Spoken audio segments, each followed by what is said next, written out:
ভেতরে আর নেই, পাষাণ হয়ে গেছে। তো বড় শোক, 22 বছর 28 বছর ছেলেকে এরম করে মানুষ করে শুতে পারি না, বসতে পারি, রাতে 2টোয় ঘুম ভেঙে যায়, 4টেয় ঘুম ভেঙে যায়।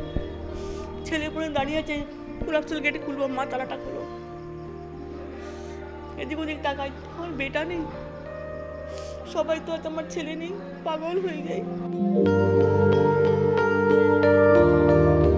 2 মাস আগেও দক্ষিণেশ্বরের ডিডি মণ্ডল ঘাট রোডের এই বাড়িটাতে একটা অস্বস্তি ছিল বড় ম্যাচের আগে একটা চাপা উত্তেজনা, কারণ মা ইস্ট বেঙ্গল সাপোর্টার আর তিনি মোহনবাগানের ডাই হার্ড ফ্যান।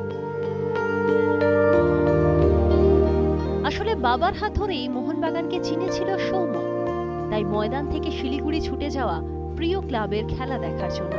সেই খেলা দেখে ফেরার সময় মাত্র 22 বছর বয়সে ফুরিয়ে গেল সৌম্য মুখোপাধ্যায়ের জীবন।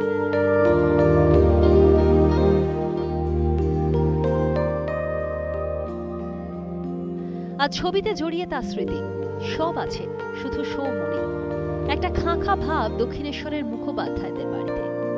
12ই ফেব্রুয়ারির পর 9ই এপ্রিল, ক্যালেন্ডারের পাতা উল্টে আরও একটা বড় ম্যাচ।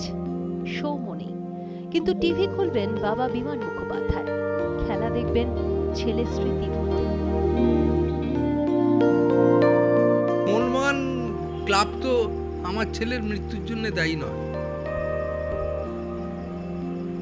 ফলে খেলাটা তো আমি দেখবই, মোহনবাগানের খেলা আমি বাদ দিই না।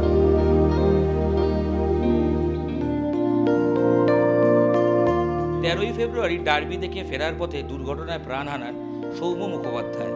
ফের ফিরতি ডার্বি, তার আগে তার পরিবার চান সৌম্যর জমানো টাকা মোহনবাগান ক্লাব এবং সৌম্যর নিজের হাতে গড়ে তোলা সংগঠন ঐতিহ্যের নাম মোহনবাগানের হাতে তুলে দিতে।